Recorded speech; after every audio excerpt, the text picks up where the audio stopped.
This clip is brought to you by SaveWithConrad.com.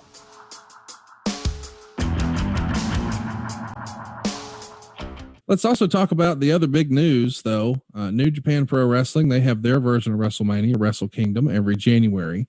And the biggest story coming out of it was not the phenomenal matches, but the mass exodus.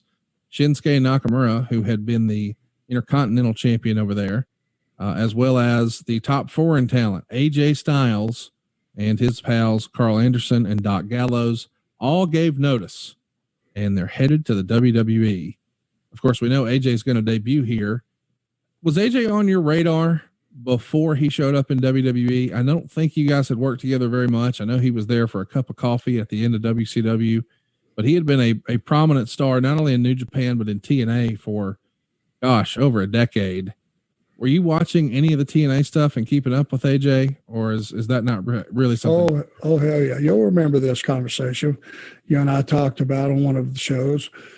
If you remember, I sat John down and I don't remember the year. I don't remember the month. I don't remember the date, but I could just feel that things were getting a little stale.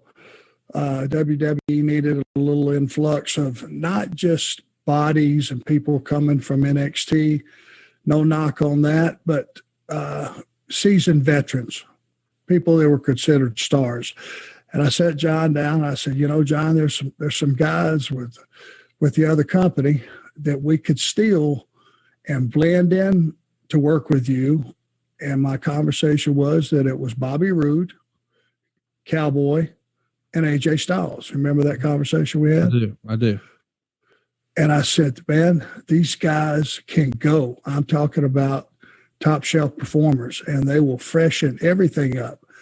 And he looked me right in the eye. And at this time, John had 100% stroke power.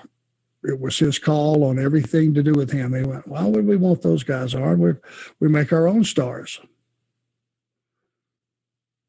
So, yes, he was on my radar. AJ Styles is one of those rare talents that only comes along every 20 years or so that can just do it all. Yeah. And I knew that then. I know that now. It'll be the same thing, barring injury a year from now. So, yes, definitely on my radar. And I was pushing for the three of those guys. I got to tell you, the idea that he could have just shown up and it been a genuine surprise would have been phenomenal. And I know that was the original idea. I think they had Alberto Del Rio show up when he was champion of AAA to take on John Cena back in October, and that was a huge surprise. But this is not going to be a surprise because the rumor mill is leaking, and everybody knows they've put in notice to New Japan. It just makes sense. If they're leaving New Japan, where are they going? And here they come. The story builds so much that they even start to acknowledge it on the WWE website, where Triple H declines to comment on the story as opposed to denying it. Hey, it's Conrad Thompson. Thanks for checking out the podcast here on YouTube. Be sure to hit the subscribe button and the notifications bell so you get a notice anytime we upload some new content. And go save yourself some money right now. If you're in a 30-year loan or you have credit card debt, it's not a matter of if I can save you money. It's a matter of how much. Find out right now for free at SaveWithConrad.com.